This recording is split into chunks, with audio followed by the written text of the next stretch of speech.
ישוע חי, הוא קם מן המתים והוא חי, ישוע חי, ישוע חי, הוא מלך המלכים והוא חי.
C'est la louange, parce que c'est une chanson qui dure vraiment longtemps, et donc c'est vraiment moi le début qui me plaît. Il est vivant, il règne. Amen. quoique le reste est bien entraînant et c'est vraiment super.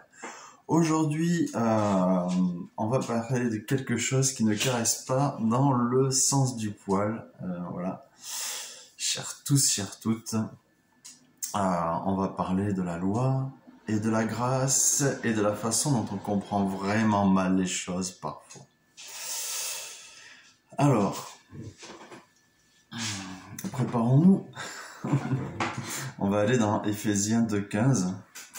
Éphésiens 2.15 qui dit ceci. Il a, dans sa chair, annulé la loi avec ses commandements et leurs dispositions. Et on va pas lire le verset en entier. Vous voyez ? On ne lit pas le verset en entier. Et à partir de là, on ne comprend plus rien. Parce que nous ne lisons pas le verset en entier. Quand on lit ceci, il a dans sa chair annulé la loi avec ses commandements et leurs dispositions. Qu'est-ce qu'on croit ? Tout simplement que je vais faire rentrer le chat. On croit tout simplement que la loi n'existe plus, que nous n'avons plus besoin de la loi. Voilà ce qu'on croit. Or, ce n'est pas du tout ce que dit la Bible. Ce n'est pas du tout ce que dit la Bible. Si on prend ce passage, on va prendre ce passage, mais ce coup-ci, on va le lire à partir du verset 11. Et puis, on va le lire jusqu'au verset, 17. 17. Même 18. Ouais, c'est bien. Allez, souvenez-vous donc de ceci. Autrefois, vous païens dans la chair, traités d'incirconcis par ceux qui se disent circoncis et qui le sont dans la chair par la main des hommes. Vous étiez en ce temps-là sans Christ, privés du droit de cité en Israël, étrangers aux alliances de la promesse, sans espérance et sans Dieu dans le monde. Mais maintenant, en Christ Jésus, vous qui, autrefois, étiez loin, vous êtes devenus proches par le sang de Christ. Car c'est lui, notre paix, lui qui des deux n'en a fait qu'un, en détruisant le mur de séparation, l'inimitié. Il a dans sa chair annulé la loi avec ses commandements et leurs dispositions pour créer en sa personne avec les deux, un seul homme nouveau en faisant la paix. Et pour les réconcilier avec Dieu, tous deux en un seul corps par sa croix, en faisant mourir par elle l'inimitié. Il est venu annoncer comme une bonne nouvelle la paix à vous qui étiez loin et la paix à ceux qui étaient proches. Car par lui, nous avons les uns et les autres accès auprès du Père dans un même esprit. Ainsi donc, vous n'êtes plus des étrangers ni des gens de passage. Vous êtes des concitoyens, des saints, membres de la famille de Dieu. Vous avez été édifiés sur le fondement des apôtres et des prophètes, Jésus-Christ lui-même étant la pierre angulaire. En lui, tout l'édifice bien coordonné s'élève pour être un temple saint dans le Seigneur. En lui, vous aussi, vous êtes édifiés ensemble pour être une habitation de Dieu en esprit. Alléluia. Qu'est-ce que nous comprenons ? Nous comprenons mieux maintenant. Nous ne comprenons pas que la loi a été abolie par Jésus. D'accord ? Parce que sinon, ça irait complètement contre ses paroles à lui, qui dit en Matthieu 5, 17, « Ne croyez pas que je sois venu abolir la loi ou les prophètes. Je suis venu non pour abolir, mais pour accomplir. Car je vous le dis, en vérité, tant que le ciel et la terre ne passeront point, tant que le ciel et la terre ne passeront point, il ne disparaîtra pas de la loi un seul iota ou un seul trait de lettre, jusqu'à ce que tout soit arrivé. » Vous savez ce que c'est qu'un iota ? Un iota, c'est un petit point qu'on met sous une lettre hébraïque pour modifier le son modifier le sens de cette lettre. Et donc, du coup, c'est tout petit. C'est vraiment le plus petit symbole dans la loi. Et il ne disparaîtra pas.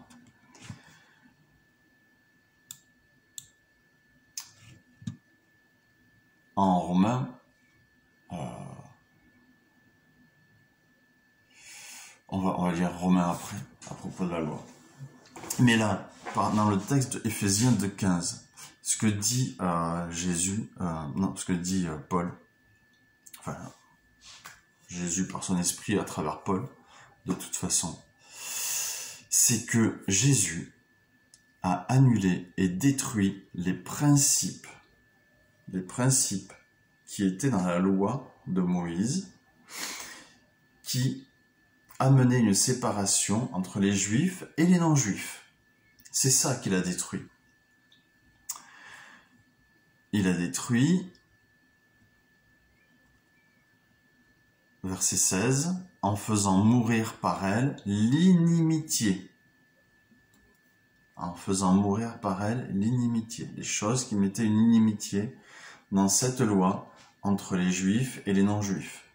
Donc les ordonnances et les dispositions, donc les commandements et leurs dispositions qu'il a annulées, qu'il a détruits, ce sont celles qui mettaient une différence entre les juifs et les non-juifs. Et on le voit dans le livre des Actes, quand Pierre est appelé auprès de Corneille. Dieu lui montre clairement les choses nouvelles qu'il est en train de faire.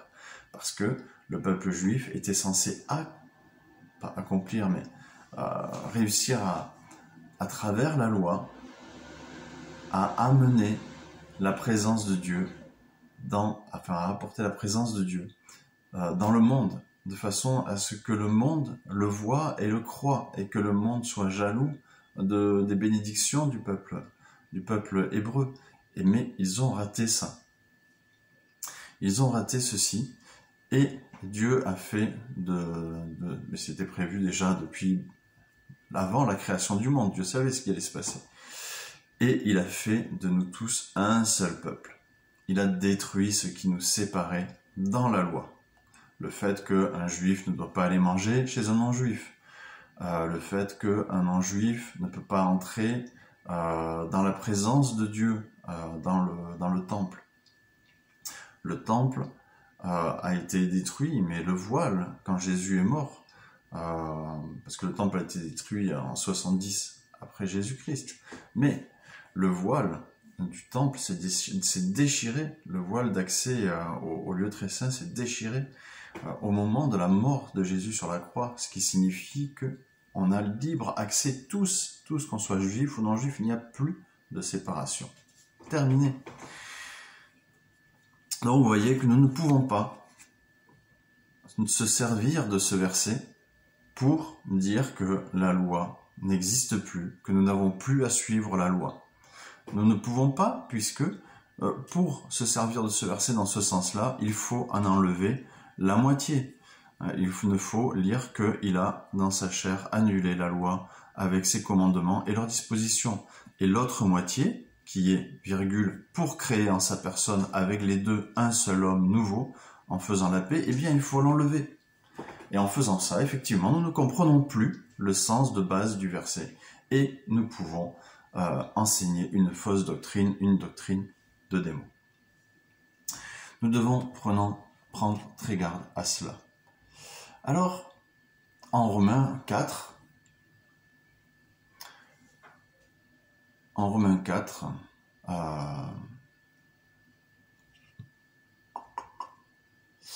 alors j'ai perdu le passage.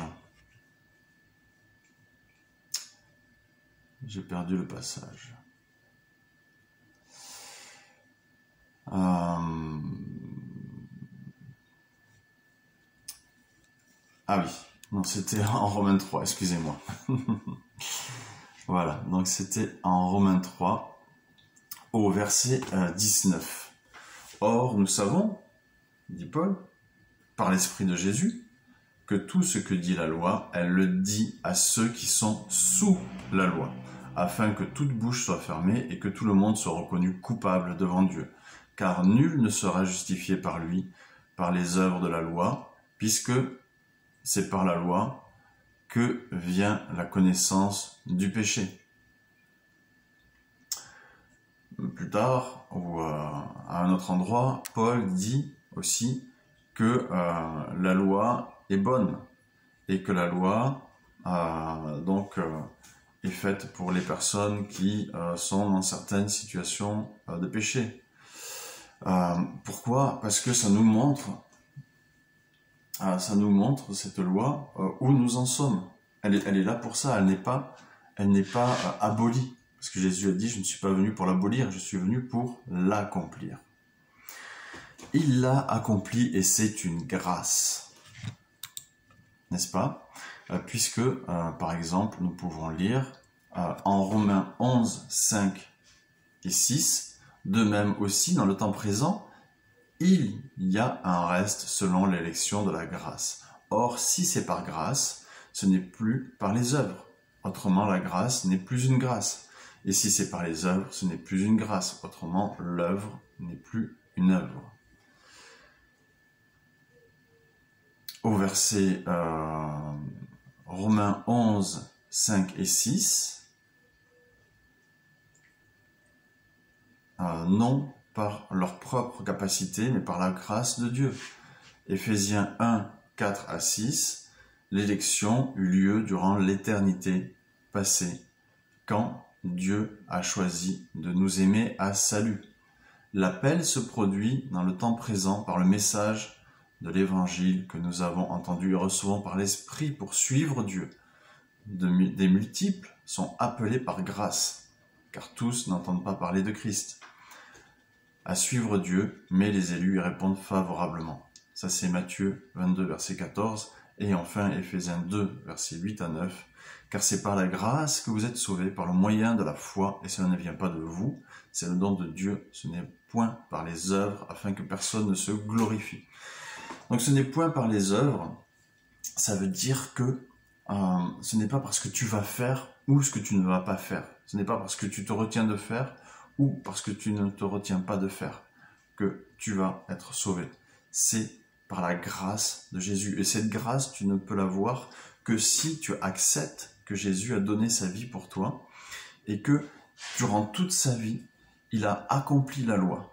Qu'il a accompli la loi et qu'il a accompli aussi ce qui était dans les prophéties. Et qu'il a vraiment tout fait correctement, chose que toi tu ne pourrais pas faire, que personne ne pourrait faire.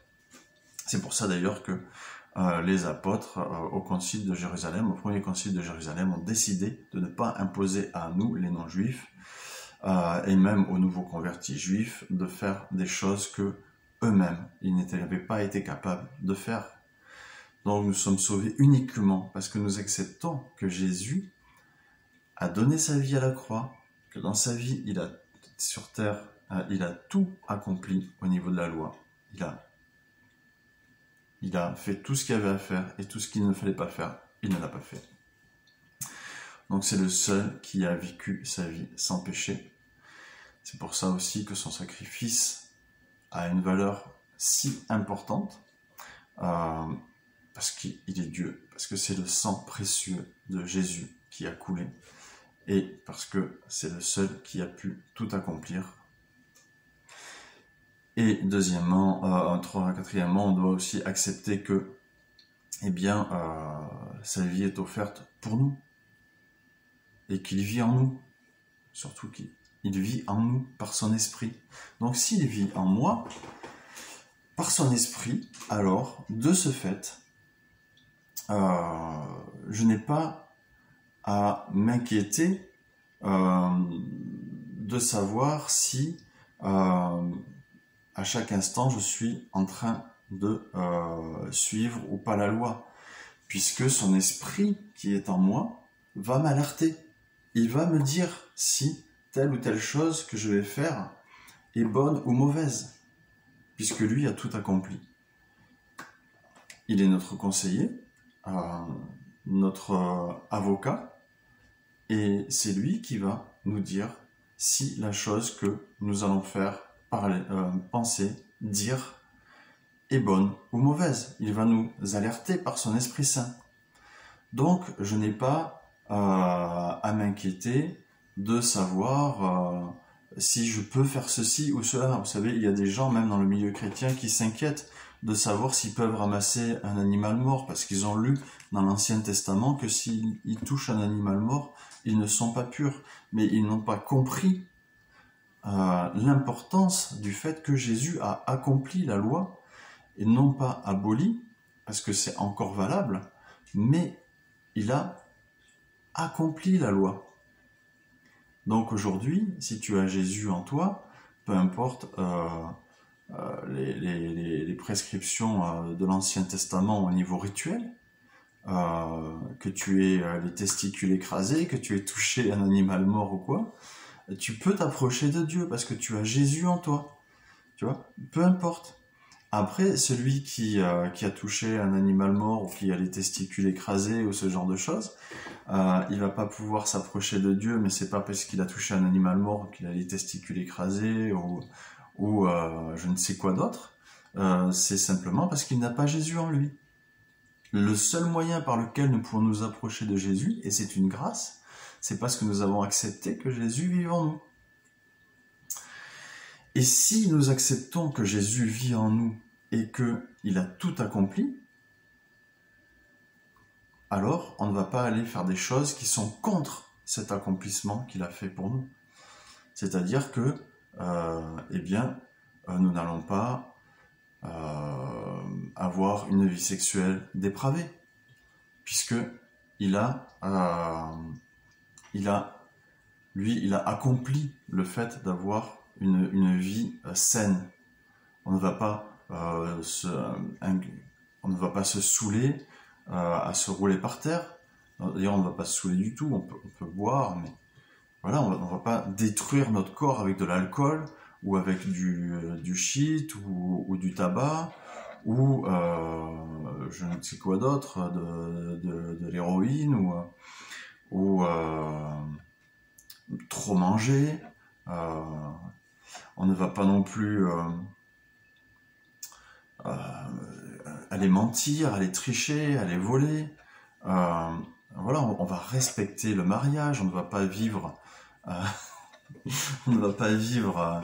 j'allais dire à la colle, mais j'ai une amie, quand je dis à la colle, elle croit que les gens sont en train de sniffer de la colle. Donc non, je veux dire, on ne va pas vivre en couple hors mariage. Vous voyez ce que je veux dire? On va respecter les choses, mais encore une fois, on va pas se dire mais ça, est-ce que je dois le respecter, est-ce que je dois pas le respecter? Vous voyez, on n'a pas besoin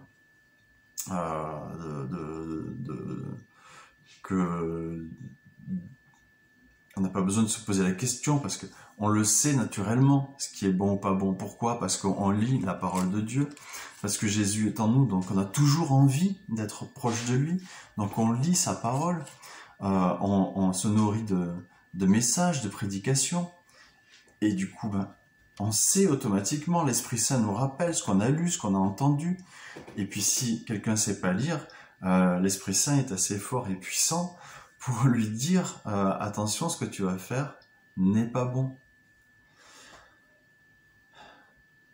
Voilà ce que je voulais vous transmettre ce matin sur la loi et la grâce. En fait, c'est pas qu'il y a une différence entre la loi et la grâce, c'est que la grâce que Dieu nous donne nous permet de vivre selon ce que Jésus a accompli. Voilà, il nous permet d'entrer dans cet accomplissement par sa grâce.